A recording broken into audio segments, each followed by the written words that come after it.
Hi, my name is Raynah, and this is a day in the life as an NPTC intern.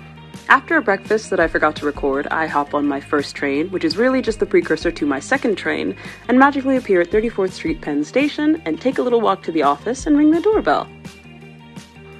Most of our work actually gets done inside this little green room. You can see me checking my emails and listening to some music before my fellow interns Brian and Sophia get there for us to do our special task for the day.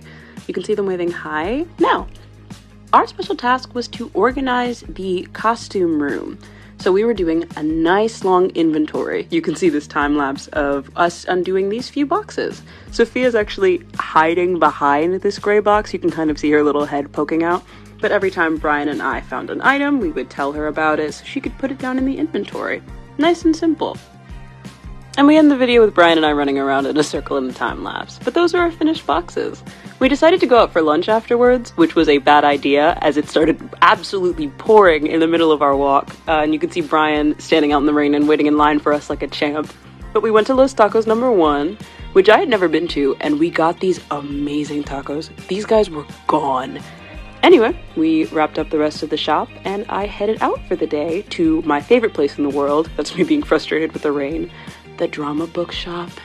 I mean, just look at it. It looks like a dream. And I got to kill some time reading a copy of Orlando by Sarah Rule, who's a playwright I love. But the next stop on the list was the Tank. I had tickets to see a show called Helen, which you can see the set for here, and it was absolutely beautiful.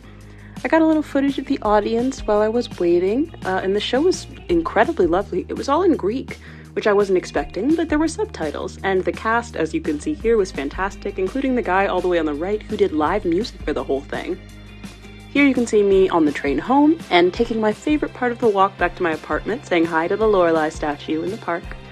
Opened the elevator, wanted to do a fun thing where I dropped my keys, and then I dropped my keys on the ground, so I just put them down like a normal person. And that was my day. Thank you so much for watching, and you should follow New Perspective.